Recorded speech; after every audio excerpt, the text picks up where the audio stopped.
গত সপ্তাহে ডক্টর মোহাম্মদ ইউনূসের একটা সাক্ষাৎকার নিয়েছেন ইংরেজি দৈনিক দ্য ডেইলি নিউজের সম্পাদক মিস্টার নুরুল কবির।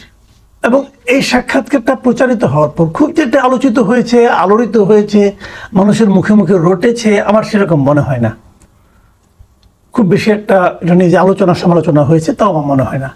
কিন্তু আমার বিবেচনা, এবং অনেকে এটা বলবেনও, যারা ইন্টারভিউটা দেখেছেন তারা সবাই এটাও বলেছেন যে বাংলাদেশের যে কটা মিডিয়াকে ডক্টর ইউনূস ইন্টারভিউ দিয়েছেন, অন্ততপক্ষে আমার চোখে পড়েছে, এর আগে বণিক বার্তাকে দিয়েছেন, প্রথম আলোকে দিয়েছেন এবং ডেইলি স্টারকে দিয়েছেন, সেই যে ইন্টারভিউগুলো হয়েছে সেগুলোর তুলনায় নুরুল কবিরের ইন্টারভিউটা ছিল অনেক বেশি ম্যাচিউরড এবং অনেক বেশি পেশাদারিত্বমূলক। নুরুল কবিরের প্রশ্নগুলি, নুরুল কবিরের অ্যাটিটিউড, নুরুল কবিরের ওখানে বসার ভঙ্গিমা, শব্দ উচ্চারণের ভঙ্গিমা এবং সব মিলিয়ে যে পরিবেশটা নুরুল কবির ওখানে তৈরি করেছিলেন সেটা ছিল খুবই পেশাদারিত্বমূলক। একজন সম্পাদকের, একজন সাংবাদিকের এমনটাই হওয়া উচিত। আমি এই জন্য নুরুল কবিরকে অবশ্যই ধন্যবাদ জানাবো। নুরুল কবির দেখিয়ে দিয়েছেন যে আসলে সাংবাদিকদের আচরণটা কেমন হওয়া উচিত।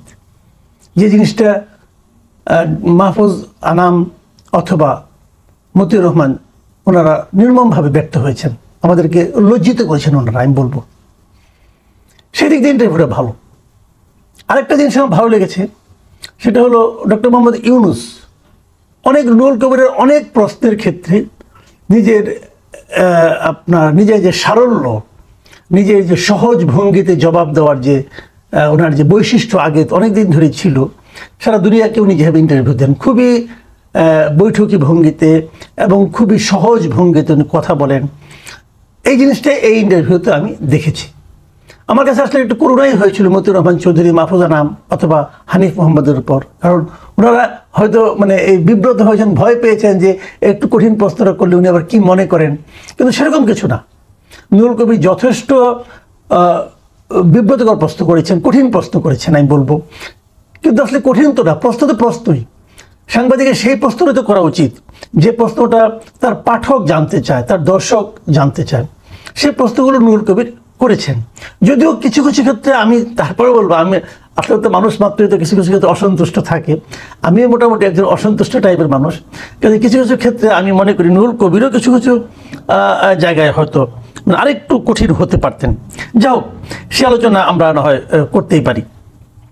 তবে যে কথাটা আমি বলতে চাই, নুরুল কবিরের প্রশ্নের জবাবে ডক্টর ইউনূস যে কথাগুলি বলেছেন, কতগুলি কথা, যেমন একটা হলো উনি আগে একটা অন্য জগতে ছিলেন, ওটা ছিল ওনার নিজস্ব জগৎ, আবার এই জগতে উনি কোনোদিন ছিলেন না, অথবা এই জগতের কথা উনি ভাবেননি। ওনার ভাষায় দেখেন কি বলেছেন উনি, এটা আমার নিজস্ব জগৎ নয়, এই জগতে আমি কোনোদিন ছিলাম না, থাকার কোনো আগ্রহও ছিল না, এটা ডান বাম আমার জানা নেই, অনেকটা হাতড়িয়ে চলার মতো অবস্থা, কাজে ভিন্ন জগৎ।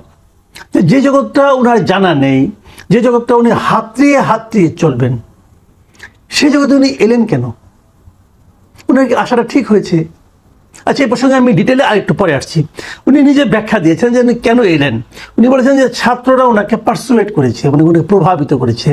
তারা বলেছে যে তারা আমাকে পারসুয়েট করেছে যে এই পরিস্থিতিতে আপনার আসা দরকার, শেষ পর্যন্ত রাজি হয়েছি। তার মানে কি, এটাকে বাংলায় যাকে বলা হয় অনেকটা অনুরোধে ঢেকে গেলা, যে জিনিসটা উনি পারেন না সেই জিনিসটা উনি করতে এসেছেন। কেন করতে এসেছেন? ছাত্ররা তাকে অনুরোধ করেছে। ছাত্ররা কেন অনুরোধ তাদের রাখতে হলো এই কারণে যে উনি বলেছেন যে তোমরা রক্ত দিয়েছ, তোমরা প্রাণ দিয়েছ, কাজে এটা যদি আমার জন্য একটু চ্যালেঞ্জিং হয়, তোমাদের ত্যাগের তুলনায় আমি একটু না ত্যাগ করলাম, একটু চ্যালেঞ্জটা গ্রহণ করলাম।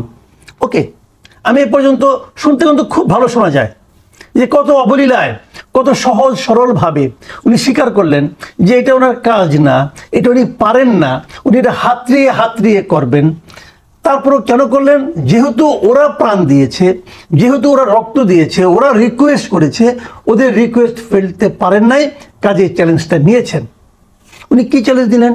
উনি সেই চ্যালেঞ্জটা নিয়েছেন যেটা উনি কখনো করেন নাই, যেটা উনি কখনো করতে চান নাই, যে ব্যাপারে, যে জিনিসটা করার ব্যাপারে ওনার কোনো রকম প্রস্তুতি নাই, উনি সেই জিনিসটা করার চ্যালেঞ্জ গ্রহণ করেছেন ওদের রিকোয়েস্টে, যেটাকে একটু আগে বললাম অনুরোধে ঢেকে গিলেছেন উনি। তো ঢেকে তো গিলতে পারবেন না, ঢেকে কি গেলা যায়? যায় না। মাঝখান থেকে ফলটা কি হবে? আমি একটা উদাহরণ প্রায়ই দেই। যেমন ধরা যাক, আপনি খুব বড় একজন কর্মকর্তা, আপনি একটা মানে অনেক টাকা পয়সার মালিক, আপনি একটা প্রাইভেট জেট কিনলেন। প্রাইভেট জেট কিনে সেটা প্রথম উড়ানে আপনি আপনার মানে খুব আদরের সন্তানকে বললেন যে বাবা তুমি চালাও। সে বললো বাবা এটা তো আমার কাজ না, আমি তো এটা চালাতে পারি না, শিখি নাই। ওই কোনো সমস্যা নাই, আমরা রিকোয়েস্ট করছি আমাদের জীবনে প্রথম উড়ানটা আমার ছেলের হাত দিয়ে হোক, তুমি চালাও। অনেক রিকোয়েস্ট করার কারণে সে যে বসলো, সে বললো যে আমার জন্য চ্যালেঞ্জ, বাবা অনুরোধ করেছে, না করি কিভাবে, অতএব যে আমি বসলাম। উনি চালানো শুরু করলেন। ভাই রেজাল্টে কি হবে? রেজাল্ট হবে আপনার ছেলে এই প্লেনটা উড়াতে যে ও তো যেহেতু শিখে নাই, ও তো এক্সপার্ট না এ ব্যাপারে, কখনো তো করেনি, তার আগ্রহও নাই। প্লেনটা গুত্তা খেয়ে পড়বে, আপনার ছেলেও মরবে এবং সপরিবারে আপনারাও মরবেন। তো এই যে আদর, আপনাদের আদর, আমাদের আদর, অথবা আরেকজনের না জেনেও কোনো ব্যাপারে গ্রহণ করার দায়িত্ব নেওয়ার, চ্যালেঞ্জ নেওয়ার যে প্রবণতা, নেট রেজাল্টটা কি হবে? নেট রেজাল্টটা হবে যে উনি তো পারবেন না, এবং উনি না পারলে কি হবে? এটা কি কেবল ওনার পার্সোনাল ব্যর্থতার মধ্যেই সীমাবদ্ধ থাকবে? না, তা কিন্তু থাকবে না। পুরো দেশটা তো ডুববে। দেশের কাণ্ডারি যিনি হন, তিনি যদি অযোগ্য হন, তিনি যদি ওই কাজের যোগ্য ব্যক্তি না হন, জানেন উনি নিজেই স্বীকার করেছেন, কিন্তু যদি ওই কাজের যোগ্য না হন, তাহলে তারপরে যদি ওই কাজটা করার সুযোগ শুরু করেন, তাহলে কি হবে? পুরো দেশটাই তো মুখ থুবড়ে পড়বে। এখানে তো বিনয় এবং ভদ্রতার কোনো জায়গা নাই রে ভাই। ডক্টর ইউনূস একজন অসাধারণ ভালো মানুষ, ডক্টর ইউনূস একজন অসাধারণ সৎ মানুষ। তাই বলে কি ডক্টর ইউনূস একজন অসাধারণ যোগ্য মানুষ? অন্তত দেশ চালানোর ক্ষেত্রে যিনি দেশ চালাতে পারবেন তার যে যোগ্যতা, যিনি ব্যাংক চালাতে পারবেন তার কি একই যোগ্যতা? তা তো উনি ব্যাংক চালাতে পেরেছেন, কোনো সন্দেহ নাই, কিন্তু উনি কি দেশ চালাতে পারবেন? যোগ্যতাটা কথা উনি নিজে বলছেন উনি পারছেন না। নুরুল কবির তাকে আরেকটা প্রশ্ন করেছেন, খুব ভালো প্রশ্ন, যে উনি যে সরকারটা করেছেন সেই সরকার সম্পর্কে মানুষের মনে যে কথাগুলি আসে, সেটা হলো যে এনজিও নির্ভর, চট্টগ্রাম নির্ভর একটা সরকার আপনি করেছেন এবং তারা পারছে না, এই কথা উনি বলেছেন আকার ইঙ্গিতে। এটা ওনার কানে যায় কেন? উনি কি বলেন? হ্যাঁ যায়, ওনার কানে নাকি সবই যায়। তো যাই তো উনি অ্যাকশন নেন না কেন? অ্যাকশন নেন না কেন বলেন? উনি কি বলছেন? যে তারা তো শিখবে। আমি মনে করছি আমার মতো তারাও শিখবে, মানে বিমান চালাইতে পড়ছে কি শিখবে, শিখতে শিখতে বিমান চালাবে। ভাই এটা হইলো কিছু ভাই? আচ্ছা ঠিক আছে, তখন বলো ওরা তো পারছে না, উনি বলছে ওরাও শিখবে। আমি তো আমার কাজ দিয়ে সন্তুষ্ট না, আমি তো পারছি না, তাহলে ওরাও পারছে না, অসুবিধাটা কি? শুনতে কিন্তু অসাধারণ, শুনতে কিন্তু অসাধারণ লাগে, যে কি সুন্দর, কি বিনয়, যে আমি পারছি না, তা আমি ওদেরকে কিভাবে চাপ দিব তোমরা পারো। হলো যুক্তিটা? যুক্তিটা হলো না। এই যুক্তিটা হলো এক ধরনের দায়িত্বহীন ব্যক্তির উক্তি। উনি কিন্তু বুঝতে হবে এটা কিন্তু ওনার পার্সোনাল প্রপার্টি ঠিক করার দায়িত্ব উনি আসেন নাই, এটা একটা ন্যাশনাল প্রপার্টি। একটা জাতির ভবিষ্যৎ নির্ভর করছে ওনার এবং ওনার নিয়োজিত উপদেষ্টাদের সাফল্য অথবা ব্যর্থতার উপর। উনি পারছেন না, উনি ওনার নিজের দায় নিচ্ছেন, তখন তো ওনার উচিত হতো আরো যোগ্য যোগ্য লোককে নেওয়া বিভিন্ন জায়গায় সুনির্দিষ্টভাবে, যাতে নাকি তাদের সাফল্য ওনার ব্যক্তিগত অসাফল্যকে ঢেকে দেবে। উনি করলেন কি, নিজে তো পারেনি না, আরো কতগুলো যারা না পারে তাদেরকে নিয়ে আসলেন, এবং এ নিয়ে বিভিন্ন জন কথা বলছে, আলাপ করছে, উনি জানছেন, কিন্তু তার কোনো প্রতিকার নিচ্ছেন না। কেন নিচ্ছেন না? করতে করতে নাকি শিখবে। ভাই এই এক্সপেরিমেন্ট করার দায়িত্ব তো আপনাকে কেউ দেয় না রে ভাই। অথবা আমি বলি, কে আপনাকে দায়িত্ব দিয়েছে আমি জানি না, এই দেশের একজন নাগরিক হিসাবে আপনার এই এক্সপেরিমেন্ট করার মানসিকতা তো আমি গ্রহণ করতে পারবো না, কারণ এতে তো আমার জীবনের শঙ্কা আছে। আমি তো মনে করি আপনি আমাদের পুরো জাতির এই 22 কোটি 20 কোটি মানুষ, 18 কোটি মানুষের, পুরো 18 কোটি মানুষের ভবিষ্যৎ বর্তমান নিয়ে আপনি খেলাধুলা করছেন। এত দায়িত্বহীন কথা একজন একটা দেশের সরকার প্রধান কি করে বলে আমি এটা বুঝতে পারি না।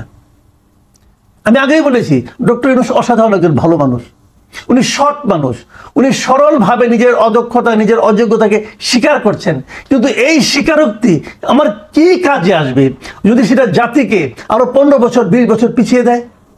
কি কাজে আসবে? সারল্য কোনো ভিত্তি হতে পারে না সাফল্যের। সাফল্যের ভিত্তি যোগ্যতা, একমাত্র যোগ্যতা দিয়েই সাফল্য পাওয়া যাবে, সারল্য দিয়ে নয়।